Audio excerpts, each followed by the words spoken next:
नमस्कार, सुप्रभात, हरिओम। नई दुनिया की इस सेहतशाला में आपका स्वागत। मैं डॉक्टर राधेश्याम मिश्र पिछले 8 दिनों से आप लोगों के लिए योग सेवा दे रहा हूं। आज 9वां दिवस है और हम हर दिन किसी न किसी एक विषय पर योग के साथ सरोकार क्या हो सकता है, कैसे हम किसी भी डिसीज़ डिसऑर्डर पर योग की मदद ले सकते हैं उसके मैनेजमेंट में, इस पर हम बात करते आ रहे हैं। हम यह भी प्रयास कर रहे हैं कि ओवरऑल हमारा शरीर इतना दृढ़ हो जाए, इतना शक्ति संपन्न हो जाए कि इसके भीतर कोई भी रोग प्रवेश न कर सके, कोई रोग उपज न सके, और यदि कोई रोग है तो फिर वह समाप्त हो जाए।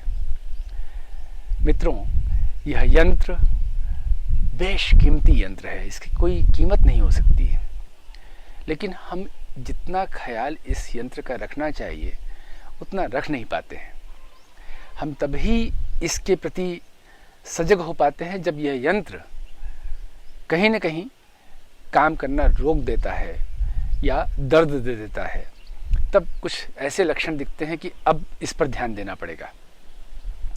थोड़ा थोड़ा ध्यान अगर हम रोजाना दें तो वह दिन कभी नहीं आएगा जब आपको दूसरे सब काम छोड़ करके इस शरीर के इलाज के लिए हमें इधर उधर जाना पड़े।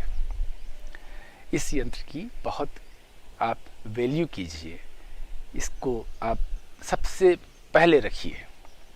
यह यंत्र अगर एकदम ठीक है, परफेक्ट ऑर्डर में है, हम इससे अनलिमिटेड इसका पोटेंशियल होता है, हम इसकी प्रोडक्टिविटी ले सकते हैं या इसका हम बेहतर से बेहतर उद्देश्य के लिए उपयोग कर सकते हैं।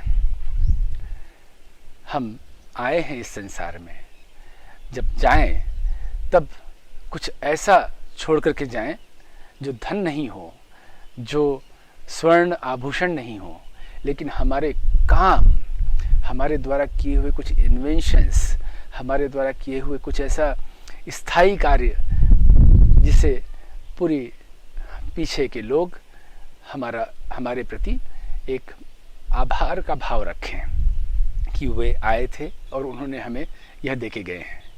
लेकिन वह तभी संभव है जब हमारा शरीर स्वस्थ हो। बिना इसके हम कुछ नहीं कर पाएंगे। हर व्यक्ति के अंदर ईश्वर का अंश है, बहुत ज़बरदस्त क्षमताएं हैं। उसे एक्सप्लोर करना है तो अपने आप को शक्ति संपन्न बनाना पड़ेगा, दृढ़ बनाना पड़ेगा, ऊर्जावान बनाना पड़ेगा। और यह संभव है। हम नेचुरली ऊर्जावान थे। धीरे धीरे धीरे हमारे भीतर ऊर्जा समाप्त होती जाती है, कम होती जाती है। हमें खूब ऊर्जावान बनना है, योग से संभव है। आज के दिन हम बात करने जा रहे हैं योगा फॉर डायबिटीज मैनेजमेंट। मधुमेह के लिए क्या योग प्रबंधन हो सकता है, योग की क्या हम हेल्प ले सकते हैं। कल मैंने कहा था, मैं नहीं चाहता यह देखना कि योगा एक थेरेपी के रूप में इस्टेब्लिश हो रहा है। यह अगर होता है तो ठीक है, जैसी ईश्वर इच्छा। लेकिन अगर जैसे बहुत लोगों की दुनिया में ऐसी योग को लेकर के धारणा बन गई है कि योग आसन है, ऐसे ही कभी धारणा बन जाए योग थेरेपी है, तो यह ठीक नहीं होगा। क्योंकि हम इससे योग से मिलने वाले बड़े लाभ को कहीं खो न दें। सागर से एक लोटा भरने जैसा है योग थेरेपी को लेना। आप योग के से हेल्प ले लें, कुछ ऐसा कर लें कि यह रोग आपसे दूर भाग जाए। समझिए बात को। योग से इलाज करने की बात मैं नहीं कर रहा हूँ। मैं कभी नहीं कहता ऐसा कि हम योग से इलाज करते हैं, योग से इलाज होता है। हम तो योग से शरीर के भीतर ऐसा कार्य करते हैं कि वह शरीर खुद ही उसको बाहर फेंक दे।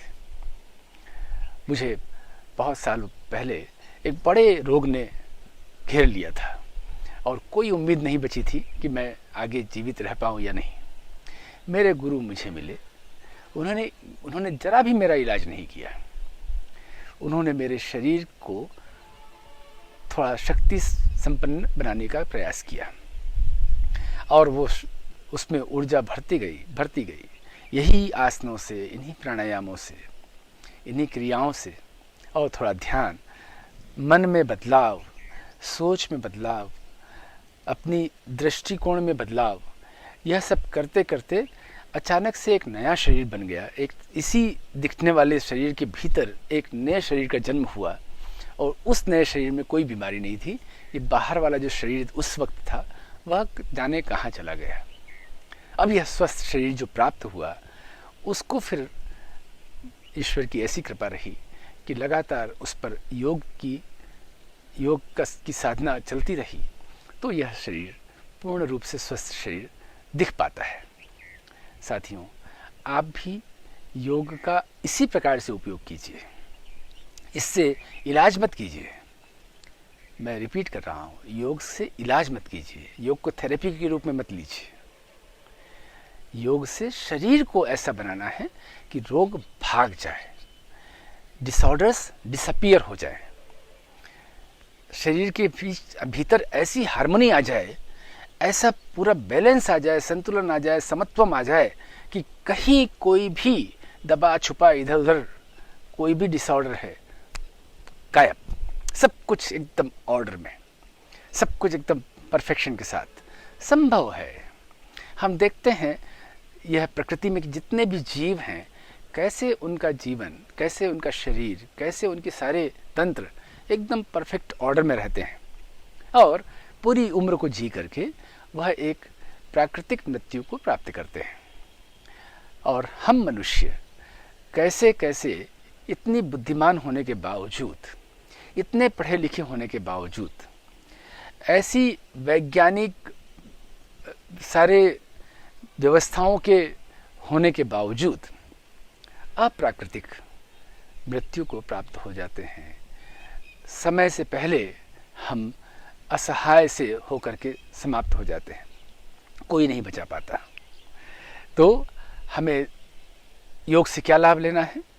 शरीर को ऐसा बनाना है कि अंदर से सब गायब हो जाए। तो आज हम वही सब देखेंगे कि मधुमेह के लिए क्या शरीर के भीतर योग हमारी हेल्प कर सकता है। तो शुरुआत में मैं आपको एक बात कहना चाहता हूं कि यह एक ट्रायंगल जैसा हो। जो भी आप मेडिकेशन ले रहे हैं उसमें पूरी समझदारी रखिए। एक अपनी क्लेवरनेस, अपने इंटेलेक्ट का पूरा उपयोग कीजिए। कहीं आप किसी ऐसी फार्मास्यूटिकल इंडस्ट्री के शिकार तो नहीं बन रहे हैं, इसका बहुत ध्यान रखिए। आजकल बहुत ऐसा करप्शन चल रहा है कि वे आपको महंगी दवाई देने के लिए प्रेरित करते हैं, कुछ कुछ साधन संपन्न बनाते हैं। तो इस पर हमें ध्यान देना कि हम सही मेडिसिन लें। अगर आप टैबलेट लेते हैं तो सही टैबलेट होना चाहिए। उसके लिए आप जो बहुत इसके पुराने जानकार हैं उनकी तरफ जाइए, उनसे आप सेकंड ओपिनियन जरूर लीजिए, क्योंकि यह जो नए मेडिसिन हैं, जो महंगे दवाइयाँ होती हैं, उनके साइड इफ़ेक्ट्स भी बहुत होते हैं। तो सारी दवाइयों के साइड इफ़ेक्ट होते हैं, लेकिन ये डोज बढ़ाने के चक्कर में, उसको महंगे करने के चक्कर में आपको कहीं ज़्यादा साइड इफ़ेक्ट तो नहीं दे रहे हैं। तो पूरी चतुराई रखिए। आपको बहुत अच्छे से देखना है कि मैं सही दवाई ले रहा हूँ कि नहीं, सही इंसुलिन ले रहा हूँ कि नहीं। उसके बारे में जानकारी लेने के लिए आपको कहीं कॉलेज, यूनिवर्सिटी या कहीं जाना नहीं है। थोड़ा शोध कीजिए, कैसे ये बनता है, कैसे ये असर डालता है, इस पर थोड़ा शोध कीजिए, आपको मालूम पड़ जाएगा। जिनसे आप ये ले रहे हैं उनसे भी बात कर सकते हैं क्या लेना है, और इसको हमें कम करना है। जितना हो सके उतना कम करते जाना है। डोजेस को बढ़ाना नहीं है, डोजेस को कम करना है। वो कैसे कम होगा वह मैं आपको बताता हूँ। वो कैसे होगा, ये बाकी एक ट्रायंगल में एक हो गया मेडिसिन, जिसमें हमें चतुराई, अपनी बुद्धि की क्षमताओं को लगाना है, सही दवाई हम लें, इस पर हमें ध्यान देना है। उसके बाद में हमें सेकंड ऊपर देखना है, वह है कि अपने शरीर को हम खूब व्यायाम दे सकें, योग के व्यायाम या दूसरे व्यायाम। अब इस पर हम बात करें तो हमारा जो जीवन है वो बहुत एक्टिव होना चाहिए। डायबिटीज़ में होता क्या है, हमारे भीतर एक ग्लूकोज का लेवल बढ़ा हुआ आता है, मतलब शुगर हमारा कंज्यूम नहीं हो रहा है, उससे उसको सुबह शरीर में ही पड़ा हुआ है। अब उसे कंज्यूम करने के लिए, अब मैं तो कुछ नहीं दवाई लेता, मुझे डायबिटीज़ नहीं है, सामान्य व्यक्ति को डायबिटीज़ नहीं है, वो तो कुछ नहीं करते हैं, सब कुछ अपने आप हो जाता है। लेकिन अगर डायबिटीज़ डिक्लेयर हो चुका है आपको कि है, तो आपके लिए एक साधन है कि एक्टिविटीज़ को आप बढ़ा करके इस शुगर को कंज्यूम कर सकते हैं। यदि आप डायबिटीज़ होने के पहले 1-2 किलोमीटर चला करते थे, तो अब आपको 8-10 किलोमीटर चलना है। जब भी मौका मिले चलते रहिए, वॉक करते रहिए, योग आसन प्राणायाम करना है। और दूसरा, जब भी आपको जरा सा भी मौका मिले या मौका चुराइए आप और खूब चलते रहिए। मेरे बहुत आदरणीय पंडित विजय शंकर मेहता जी का आपने कभी नाम सुना हो, तो उन्हें लगभग मैं समझता हूँ 25 वर्ष से ज़्यादा हो गए होंगे इस ये बीमारी उन्हें प्राप्त हुई थी, लेकिन वो उसको जाने कहाँ छोड़ दिए। उन्होंने यही सब का पालन किया और कभी आपको ये मिल जाएं, बहुत देश के विद्वान कथावाचक हैं, बहुत बड़े प्रकांड पंडित हैं, भारतीय धर्म दर्शन के शास्त्री हैं, तो उन्हें एक चीज़ आप पाएंगे कि कभी भी वो बैठे हुए नहीं मिलेंगे। एयरपोर्ट पर कभी मैं मिलता हूँ उनसे, तो वे हमेशा वॉक करते हुए मिलते हैं, वॉक करते हुए यहाँ से वहाँ, वहाँ से यहाँ चलते रहते। वो प्रतीक्षालय में कुर्सियों पे नहीं बैठते। कहीं पहले के समय में, जब 10-15 साल पहले मैं उन्हें मिला करता था ट्रेन स्टेशन पर, तो गाड़ी आने के 15-20 मिनट पहले पहुँच जाते थे और लगातार वॉक करते थे। यह हमें नियम बनाना पड़ेगा कि हमें बैठना नहीं है। जब मौका ऐसा आ जाए कि आप वॉक नहीं कर सकते, आप चल नहीं सकते हैं, तब फिर बैठना ठीक है, अन्यथा आपको चलते रहना है। जितना आप चलेंगे उतना ज़्यादा ये मेंटेन होगा, आपकी दवाइयों की ज़रूरत नहीं पड़ेगी। आप दवाई लेंगे तो आपका शुगर कम होता दिखेगा, आप हाइपोग्लिसीमिया आपको होगा, शुगर हमारी कम हो गई है, लाओ शक्कर ला के दो। तो फिर जब ऐसा होने लग जाएगा तो अपने आप ही आपके डोजेस छूटेंगे, दवाइयाँ कम हो जाएंगी। तो आपका ये हो गया इसका कसरत का, कि खूब व्यायाम देना है, खूब शरीर को चलाते रहना है। साइकिलिंग कीजिए, जॉगिंग कीजिए, वॉक कीजिए, प्लस योगासन कीजिए। योगासन क्या करना है वो मैं अभी थोड़ी देर में बताऊंगा। तीसरा ट्रायंगल का हिस्सा है वो है भोजन। पहला है medicine, proper medicine, timely medicine, right medicine. Second है खूब सारी एक्सरसाइज, हर प्रकार की एक्सरसाइज, स्पोर्टी एक्सरसाइज और योग। तीसरा है भोजन। जब मैंने योग कहा तो उसमें ध्यान भी आ गया, हाँ आपको ध्यान भी करना है, वह मैं बताऊंगा। तीसरा भोजन हो गया। तब भोजन में आपको सहयोग करेगा योग। योग से मन की शक्ति मिलेगी, मन की शक्ति से आप अपने भोजन पर नियंत्रण प्राप्त करेंगे, अपनी जिह्वा पर नियंत्रण प्राप्त करेंगे। सारे मधुमेह के साथ जीने वाले लोग भोजन को लेकर के बड़े ऑब्सेस्ड होते हैं, भोजन से मतलब स्वीट्स को लेकर के। जब ये मधुमेह नहीं होता है तब तक तो कोई ऐसा ऑब्सेशन नहीं दिखता है, सामान्य दिखता है। लेकिन जब ये हो गया उसके बाद में इतनी लालसा बढ़ जाती है, जाने क्या इस रोग के साथ का एक ये सप्लीमेंट्री है ही कि ये कॉम्प्लीमेंट होगा आपको, कि आपको साथ में इस मीठा खाने का मन करेगा। तो वे रात को जब सभी सो जाते हैं तो फ्रिज में कुछ ढूंढेंगे, इधर से कुछ ढूंढेंगे, उधर से कुछ लेंगे, ऐसा करके वो कुछ भी इतने स्टबन होते हैं, इतने जिद्दी हो जाते हैं कि वो फिर सब प्रकार के लॉजिक अपने मन में ले आते हैं और वो खा लेते हैं।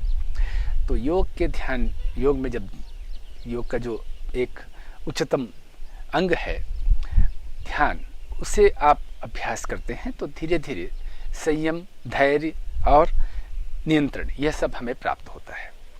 फिर आपको थोड़ा थोड़ा भोजन थोड़े थोड़े अंतराल पर करना है। सामान्य जीवन में तो हम 3 या 4 बार भोजन लेते हैं। 2 बार हम नाश्ता लेते हैं सुबह और दोपहर के पश्चात, और 2 बार भोजन प्रिंसिपल मील यानी लंच या और डिनर लेते हैं। लेकिन डायबिटीज़ में हम इसे इन 4 को 6 में कन्वर्ट कर देते हैं। सुबह हम ब्रेकफास्ट लें उठने के 1.5-2 घंटे के बाद, उससे 3 घंटे बाद यानी 11 बजे के लगभग भी हम कहते हैं कुछ खाने के लिए। यदि आपने 8 बजे कुछ नाश्ता लिया है तो 11 बजे आपको कुछ और भी खाना है। उसके बाद में 1 बजे आपको लंच लेना है। 11 बजे जो लेना है बहुत अल्प आहार हो। 1 बजे फिर आपको लंच लेना है। उसके बाद में 3:30 बजे 3 बजे फिर कुछ लेना है। शाम को 5:30 बजे फिर कुछ लेना है, और शाम को 7:30 बजे फिर कुछ लेना है। आपका प्रिंसिपल मील हो जाए यानी डिनर हो जाए। तो आपको लगातार कुछ कुछ लेते रहेंगे तो ये भूख जो बार बार लगती है वह नहीं लगेगी। और जब भी आप लें तो मात्रा आपकी बहुत सीमित होनी चाहिए।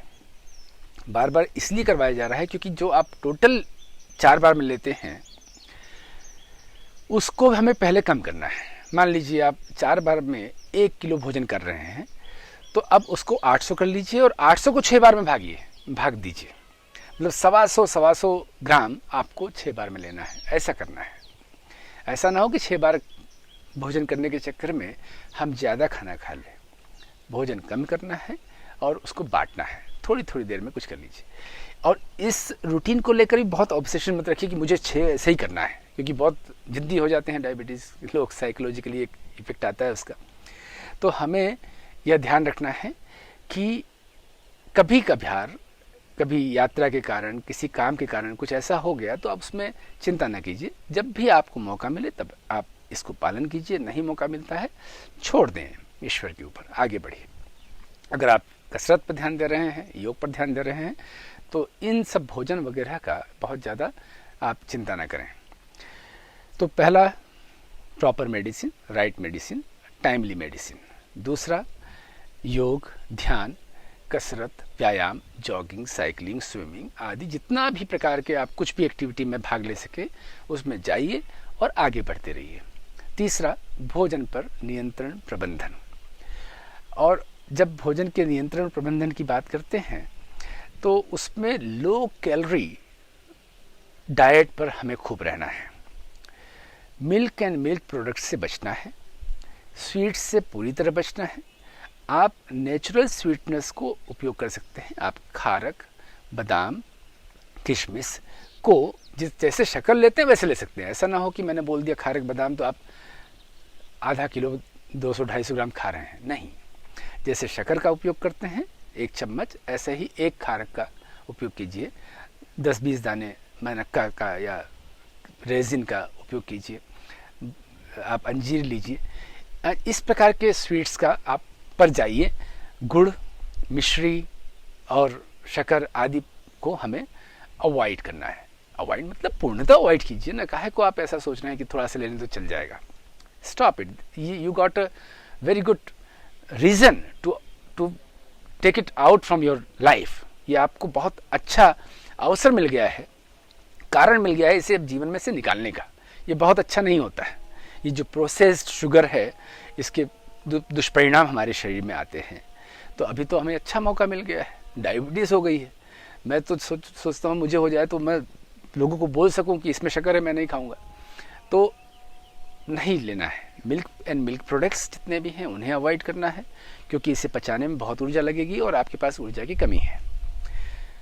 दूसरा, स्वीट सब प्रकार के बंद करना है। और अगर आपको खाना है तो वह स्वीट्स लीजिए जो नेचुरल स्वीटनर, फ्रूट्स आदि से बने हुए हैं।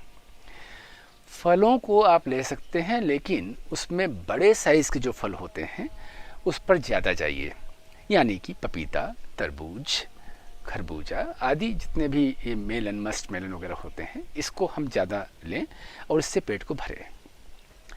वेजिटेबल्स, सूप्स और ऐसे रेशेदार सब्जियां ये सब खूब लेना है, क्योंकि डायबिटीज़ के साथ में दूसरे डिसऑर्डर्स भी शुरू हो जाते हैं।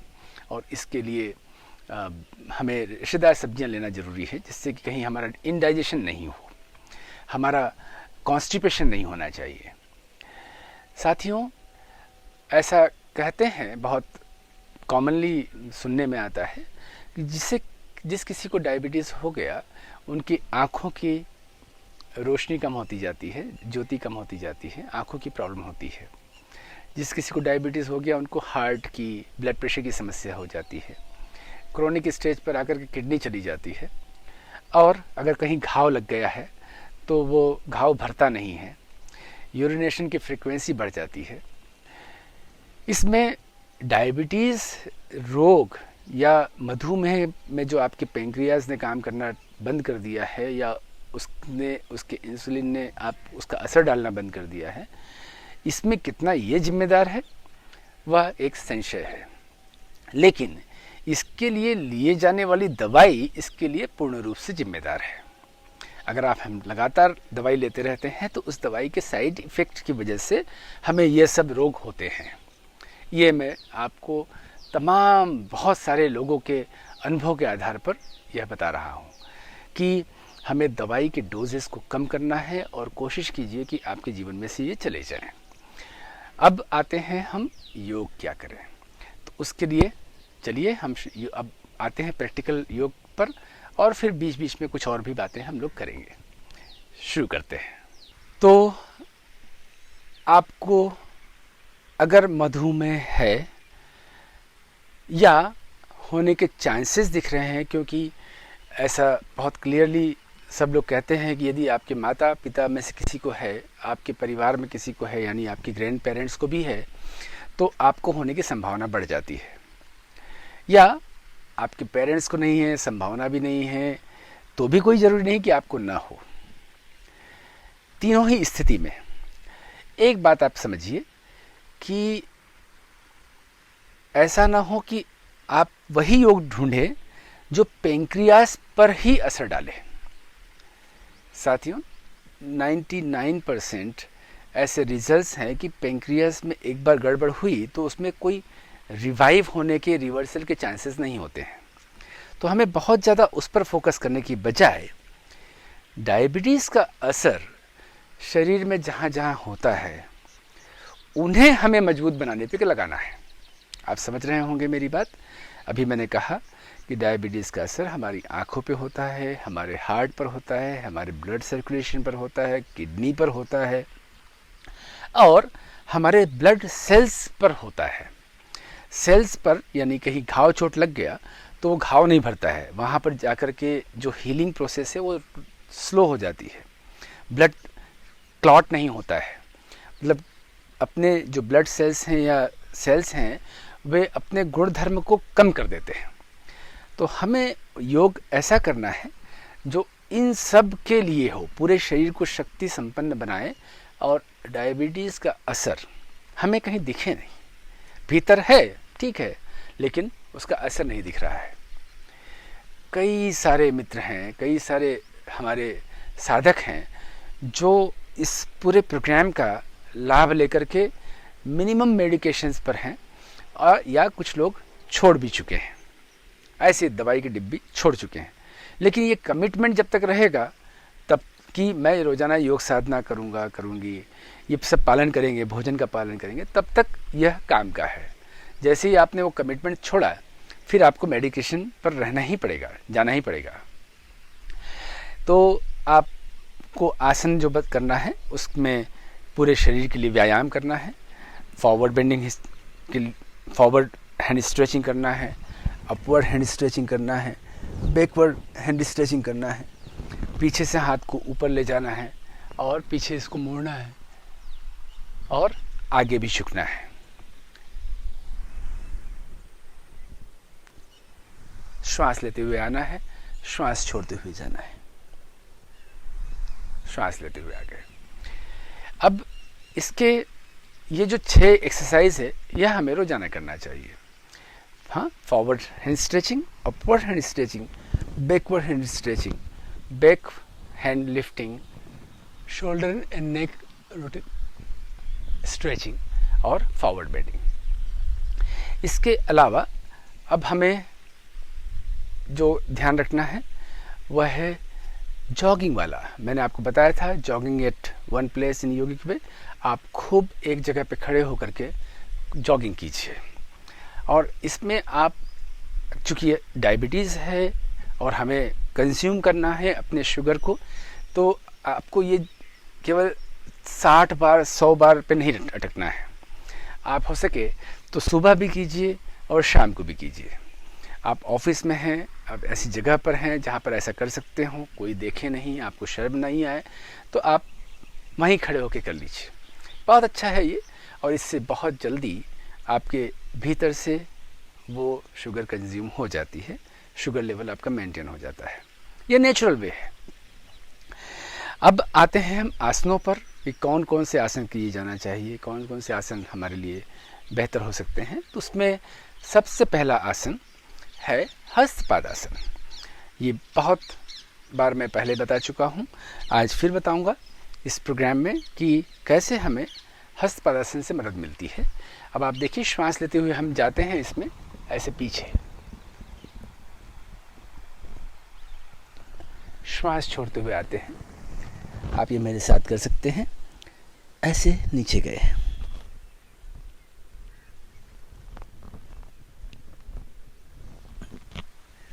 श्वास लेते हुए ऊपर आए, श्वास छोड़ते हुए नीचे लेके गए। अब जितना आपसे जाते बने उतना जाइए, और वहाँ जाने के बाद में खूब प्रयास करते रहिए। कैसे प्रयास करना है वह देख लीजिए। ये हम श्वास लेते,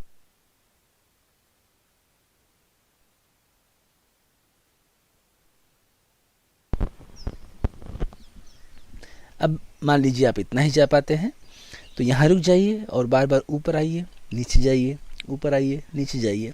देखेंगे आप यहाँ टच कर सकते हैं, फिर धीरे धीरे और जाइए, और एक दिन आप ऐसे पकड़ करके सिर को वहाँ घुटने पर ला सकते हैं।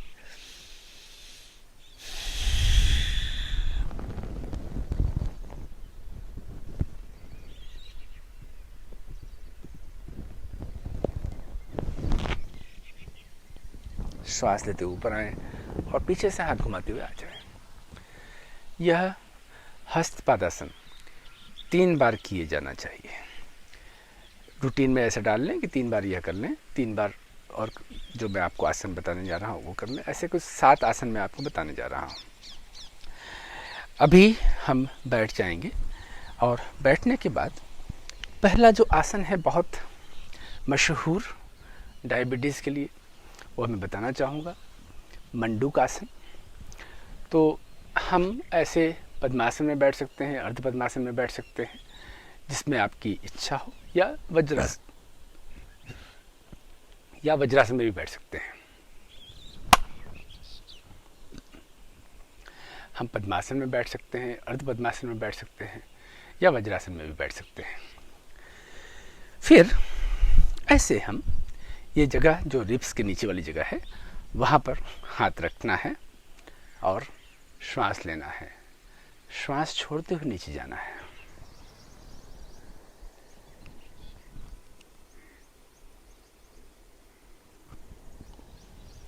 श्वास लेते हुए ऊपर आना है।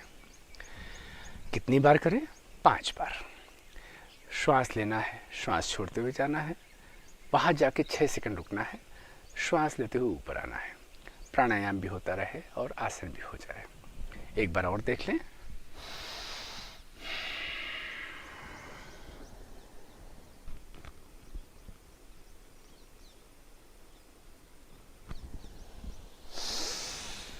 श्वास लेते हुए आ गए।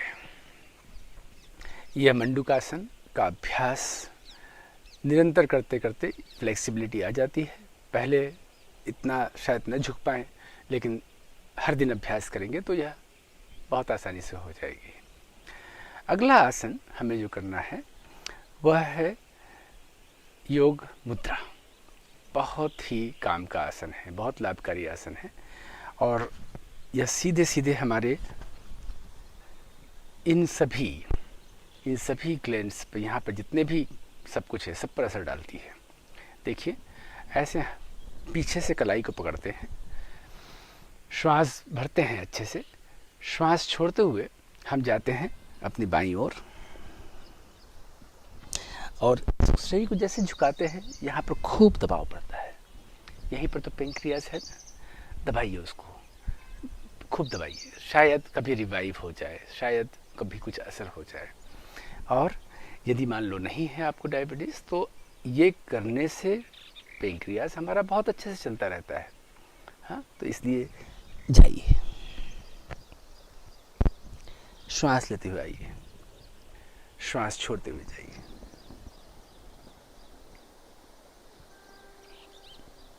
श्वास लेते हुए आइए, फिर श्वास छोड़ते हुए जाइए बीच में।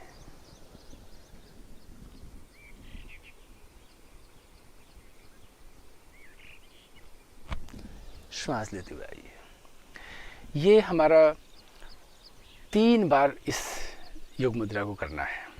साथियों, आपने अक्सर यह सुना होगा कि ये हमारे अगर पेरेंट्स को है तो हमें भी डायबिटीज़ होगी, चांसेस बहुत ज़्यादा है। हमने एक शोध को देखा जिसमें यह पाया गया कि यह जो व्यवस्था है कि पेरेंट्स को है तो हमको भी होगी, ये व्यवस्था के में एक और बीच में कोई बात है जो जानना ज़रूरी है। वह ये कि जब भी हम किसी बड़े शौक को झेलेंगे, किसी बड़ी चिंता में आएंगे, जब भी कभी हम किसी बड़े तनाव में आएंगे, तब ये एक्टिवेट होंगे, ये सेल्स हमारे एक्टिवेट होंगे जो डायबिटीज़ के लिए जिम्मेदार हैं। तो हमें बचना है अपने जीवन में शौक से, ऐसे कोई बड़ी घटना के असर से बचना है। जब हम ध्यान करते हैं, लगातार अपने आप को ऑब्जर्व करते हैं, अपने आप से जुड़ते हैं, थोड़े से आध्यात्मिक होते हैं, थोड़े से भक्ति मार्ग असली वाले, हाँ, ये पाखंड वाले नहीं, सीधे भगवान से जुड़ते हैं, तो फिर हमारे अंदर वो शक्ति पैदा हो जाती है, शौक ऑब्जर्वर डेवलप हो जाते हैं। तो आपको इस पर भी ध्यान देना है। मेरे एक और मित्र बड़े चिकित्सक थे, उज्जैन के डॉक्टर जज्जूरीकर, उनको यही सब कुछ हुआ, उनके पेरेंट्स को रहा था और वो बिल्कुल स्वस्थ थे, एकदम परफेक्ट हेल्थ कंडीशंस में रहे थे। लेकिन अचानक से एक बार उनको अपने युवावस्था में हेपेटाइटिस बी हुआ और वो ऐसी स्टेज पे चला गया जहाँ पर उन्हें भयानक चिंता हुई, मेरे बाद में क्या होगा, मेरे बच्चों का, पत्नी का आदि। और उस चिंता ने एक फल दे दिया, हेपेटाइटिस बी तो ख़त्म हो गया, लेकिन डायबिटीज़ शुरू हो गया और वे फिर उसके साथ में उसको मैनेज करते हुए चलते रहे। तो ये एक नहीं, ऐसे बहुत सारे उदाहरण हैं जहाँ पर हम सब कुछ ठीक ठीक चलता रहे तो कोई हमारे अंदर से डायबिटीज़ एक्टिवेट नहीं होता है, वो उपजता नहीं है। आपको बचना है स्ट्रेस से, आपको बचना है तनाव से, आपको बचना है चिंता फिक्र वगैरह से। सब कुछ ईश्वर के भरोसे करके अपना धर्म करते जाइए, अपना कर्तव्य पूरा करते जाइए, उसमें कोई भी आप कोताही मत बरतिए। अगला जो आसन है वह है पर्वत आसन, जो मैं आपको पहले बता चुका हूँ, वह डायबिटीज़ में बहुत अच्छा है। स्पेशली इसका एक पर्टिकुलर मूवमेंट जो कि हम ऐसे हाथ को रखते हैं, श्वास लेते हुए ऊपर जाते हैं, अब इसे खींचते हैं, बहुत अच्छे से खींचते हैं। यहाँ पर आने के बाद में श्वास को छोड़ते हुए हमें जाना है इस दिशा में।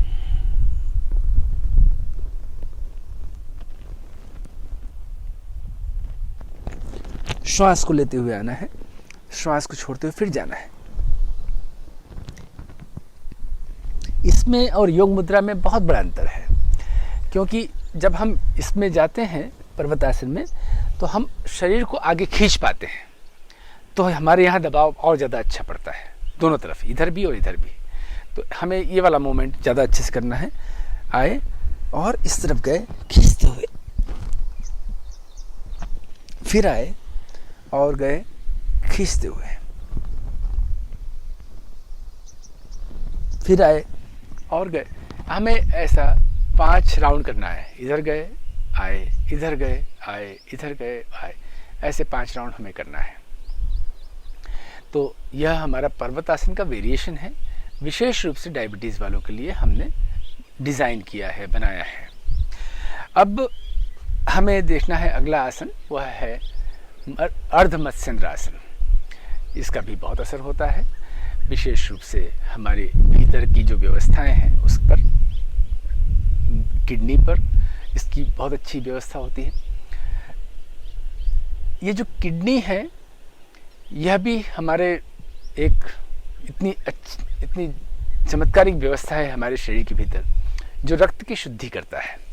इसका काम है रक्त शुद्धि, शरीर में से वह सब टॉक्सिन्स निकाल करके मूत्र मार्ग से बाहर निकाल देना, जिसकी आवश्यकता नहीं है, जो हमारे शरीर के लिए विष के समान है। और इस व्यवस्था का ठीक ठीक चलना बहुत ज़रूरी है। तो आपको किडनी के लिए अच्छी सी व्यवस्था चले, उसमें यह सारे आसन उसमें भी बहुत काम के हैं। मैंने 2013 में अपने एक मित्र को एक अपनी किडनी डोनेट कर दी और मैं तब से सिंगल किडनी पर हूँ।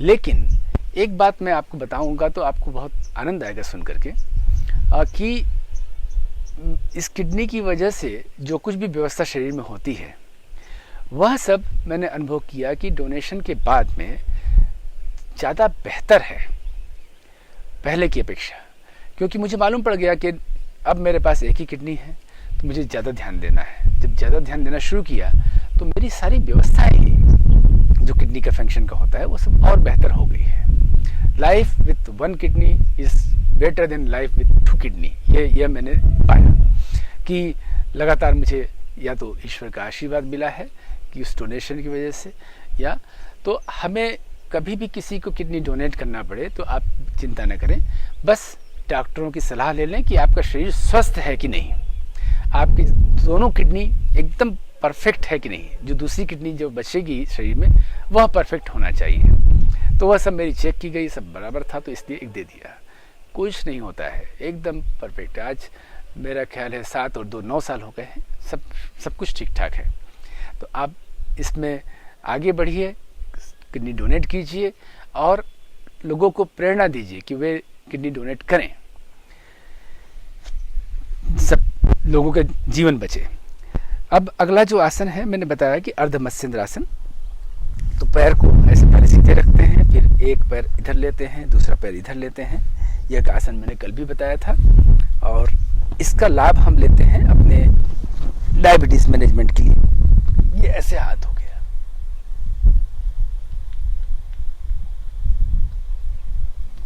वापस आए, और ऐसा ही हमने दूसरी तरफ से भी कर लिया। ये लिया,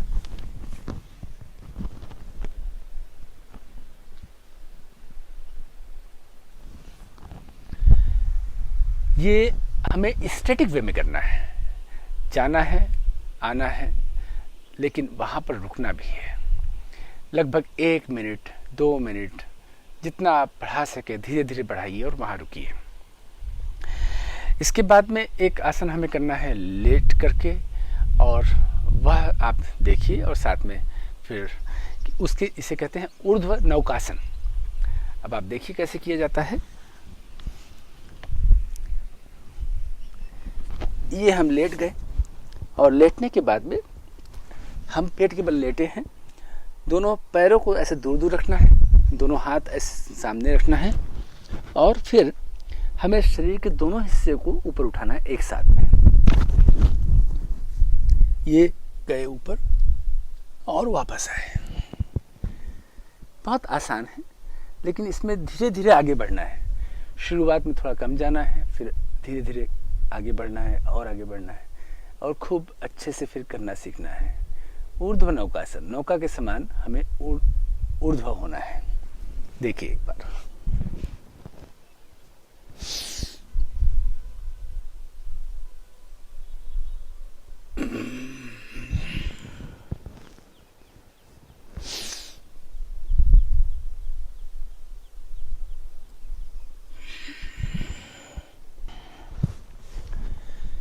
तो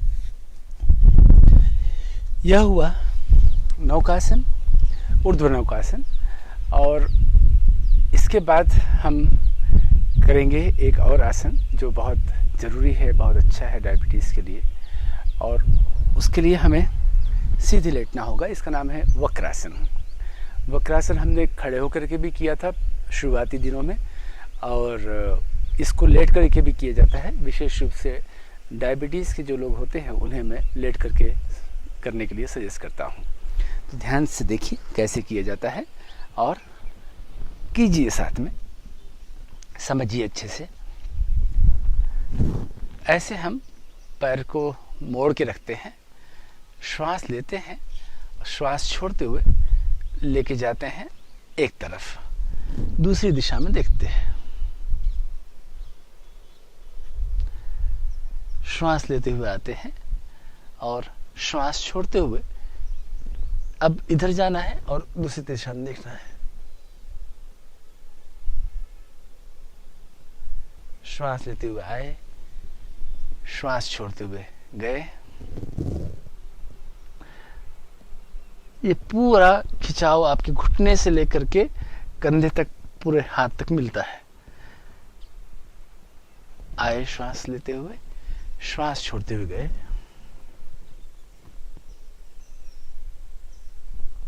श्वास लेते हुए आए।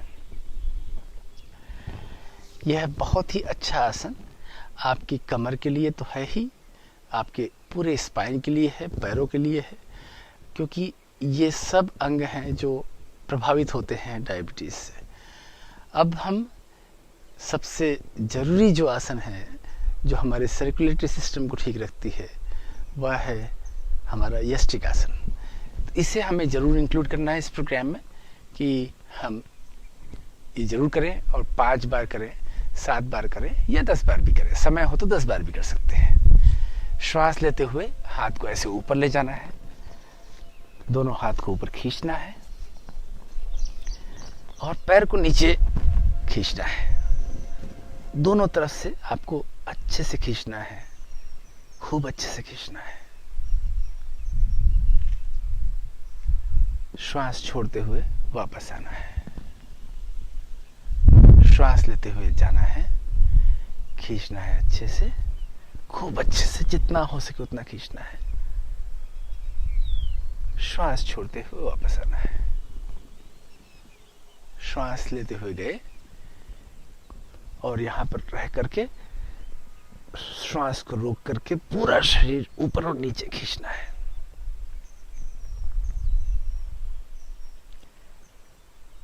श्वास छोड़ते हुए वापस आए। बहुत ज्यादा हम व्यायाम दे नहीं सकते जब डायबिटीज हो चुका हो तब। अगर क्रोनिक स्टेज पर है तो हमें लाइटली ही सब कुछ करना है, और अगर नहीं हुआ है तो फिर मैंने जो पिछले दिनों में सब बताया है उन सब को जोड़ लें, और साथ में यह भी जोड़ लें, और पूरा अपना योग करें, जिससे कि आगे आपको ये बीमारी या वो बीमारी कुछ भी ना हो। इसके बाद मैं कुछ और बातें आपसे बताऊंगा ध्यान को लेकर के, प्राणायाम को लेकर के। उसके पहले हम शवासन करें। शवासन भी अच्छे से करना आना चाहिए। इसका बहुत प्रभाव पड़ता है डायबिटीज पर, विशेष रूप से मन के ऊपर, क्योंकि धैर्य की बहुत कमी हो जाती है। साइकोलॉजिकल इफेक्ट भी बहुत होता है डायबिटीज का। पता नहीं क्या भीतर होता है कि ये डायबिटीज के लोग बड़े जिद्दी से हो जाते हैं। उन्हें किसी की सुनना नहीं होती है, वे बस अपनी ही सुनते हैं, और बहुत मुश्किल होता है उनको कोई बात समझा पाना। 10 में से 1 डायबिटिक व्यक्ति ऐसा होता है जो फ्लेक्सिबल होता है मन से। तो शवासन से हमें बिल्कुल शिथिल करना है, एकदम शिथिल करना है शरीर को, पूरा आराम देना है, मन को आराम देना है, मन को शिथिल करना है। और फिर जब शरीर पूरी तरह आराम में दिख जाए, विश्राम मिल चुका है, तो धीरे से करवट में होके उठना है। जब भी उठना है करवट में ही उठना है। अभी हम क्या प्राणायाम करें, क्योंकि ऊर्जा को बढ़ाना है, अपने भीतर खूब ऊर्जा लेके आना है। कैसे भी करके खूब इतनी ऊर्जा रहे कि ये सबका असर नहीं हो बीमारियों का। प्राणायाम करने से, प्राणायाम का अभ्यास करने से हमारे भीतर ऊर्जा की वृद्धि होती है। अब कौन सा प्राणायाम करें? बहुत सारे प्राणायाम हैं। इसमें मैं बताना चाहूँगा, श्री योगेंद्र जी ने 9 प्राणायाम की रचना की है। योगेंद्र प्राणायाम नंबर 1, योगेंद्र प्राणायाम नंबर 2, ऐसे उसका नाम रखा गया है, अप टू 9। इसमें योगेंद्र प्राणायाम नंबर 1 क्या होता है वो मैं बताता हूँ। यह हमारे लिए बहुत अच्छा है। इसमें हमें सिर्फ अपने श्वास को बढ़ाना है और अपने इनहेलेशन और एक्सहेलेशन को बैलेंस करना है। इसे हम कभी भी, कहीं भी, कुछ भी करते हुए कर सकते हैं। अगर आप ड्राइव कर रहे हैं तब कर सकते हैं, अगर आप किसी की बात सुन रहे हैं तब भी कर सकते हैं, अगर आप कुछ देख रहे हैं जहाँ पर आप मन से कुछ और भी काम कर सकते हैं तब भी कर सकते हैं। इसे चलते हुए भी कर सकते हैं, सीढ़ियाँ चढ़ते हुए भी कर सकते हैं। तो इसमें करना क्या है, देखिए, इसमें हम श्वास को पहले ऑब्जर्व करें। 3-4 श्वास आप लें, देखें, विश्लेषण करें कि इसमें आपका इनहेलेशन लंबा है या एक्सहेलेशन लंबा है। जो श्वास ले रहे हैं वह लंबा हो रहा है या श्वास छोड़ना लंबा हो रहा है, इसका पहले विश्लेषण करें।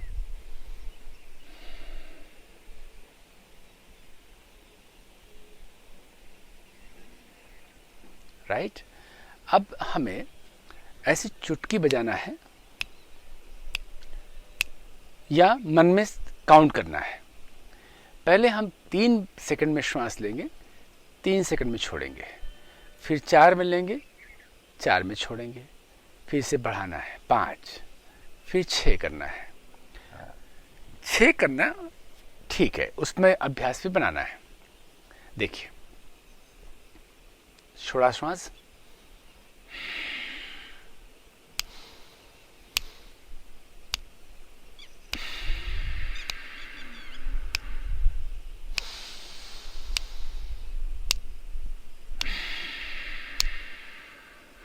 अब 4 बार,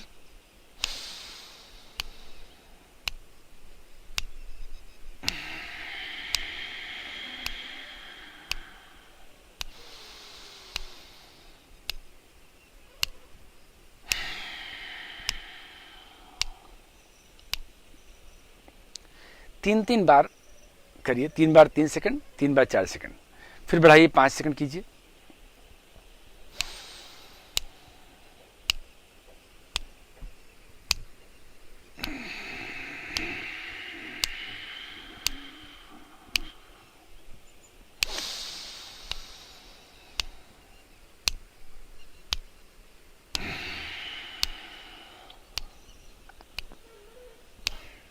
ये हो गया। अब हम करेंगे 6 सेकंड। देखिए, श्वास छोड़ा,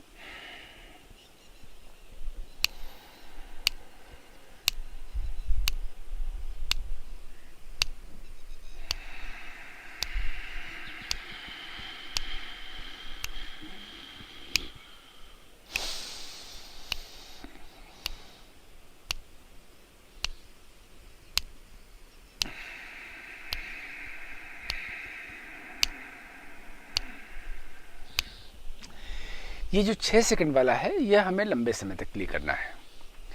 तो ये हुआ योगेंद्र प्राणायाम नंबर 1। इसको हम करके अपने लंग्स की कैपेसिटी को बढ़ाते हैं, अपने क्षमता को बढ़ाते हैं, अपने फेफड़ों की क्षमता को बढ़ाते हैं। और ऐसा हम 2 बार कर लें तो और अच्छा है। इसके हम मतलब सुबह भी कर लें और शाम को भी कर लें। सुबह हम 3-3-3 यानी 3 सेकंड वाला 3, 4 सेकंड वाला 3, 5 सेकंड वाला 3, ये 9 बार हो गया। प्लस 9 बार और करना है 6 सेकंड वाला, टोटल 18 टाइम्स हो गया। ये पूरा करने में आपको लगभग 5 मिनट का समय लगेगा, लेकिन ये 5 मिनट आपको 5 वर्ष की एक्स्ट्रा लाइफ दे सकती है। एक्स्ट्रा लाइफ, जितनी लाइफ है उसमें तो ऊर्जावान बने ही रह सकते हैं, इसके अलावा आप और अच्छी उम्र को, लंबे उम्र को जी सकते हैं। दिखने में बड़ा साधारण सा यह प्राणायाम दिखता है, लेकिन इसके परिणाम बहुत अच्छे हैं। जब हमें इसे चलते हुए करना है, बैठे हुए करना है, तब हमें कुछ और करते हुए करना है, तब 3 सेकंड वाला ही अभ्यास करना है। जैसे कि आप चल रहे हैं तो आप 3 कदम श्वास लेना है, 3 कदम श्वास छोड़ना है। आप चल रहे हैं तो श्वास लिया, 1 2 3, श्वास छोड़ना शुरू किया, 1 2 3। आप चल के देखिए, अपने आप मालूम पड़ जाएगा कि आप 3 कदम में श्वास लेना है, 3 कदम में श्वास छोड़ना है, 4 कदम में श्वास लेना है, 4 कदम में श्वास छोड़ना है, 5 और ऐसे ही 6। सीढ़ी चल रहे हैं, 2 सीढ़ी में श्वास लेना है, 2 सीढ़ी में श्वास छोड़ना है, 1 सीढ़ी पे श्वास लेना है, 1 सीढ़ी पे श्वास छोड़ना है। ड्राइव कर रहे हैं, 3 सेकंड में लेना है, 3 सेकंड में छोड़ना। ऐसे आप जब भी मौका मिले इसका अभ्यास कीजिए और आगे बढ़ते रहिए। अंत में एक आयुर्वेदिक औषधि है जो डायबिटीज़ के लिए बहुत काम में आ सकती है, और वह है मिश्रण अजवाइन और मेथी दाने का। अजवाइन आधा हो और 1 मात्रा मेथी दाना हो, यानी 100 ग्राम मेथी दाना और 50 ग्राम अजवाइन। इसका आप पाउडर बना लें और रात को सोने के पहले 1 चम्मच लीजिए। उसका भी असर न केवल डायबिटीज़ पर बल्कि और भी बहुत सारी चीज़ों पर पड़ता है। तो आप इसका लाभ लीजिए और आगे बढ़िए। व्यक्तिगत रूप से इसमें बहुत सारे मामले ऐसे होते हैं कि अलग अलग प्रकार के लोगों को अलग अलग प्रकार लेवल के डायबिटीज़ होते हैं, तो उसमें आप व्यक्तिगत सलाह लें तो ज़्यादा अच्छा रहेगा। आपको धन्यवाद, आप इस सत्र में रहे और हम फिर मिलते हैं जल्दी ही।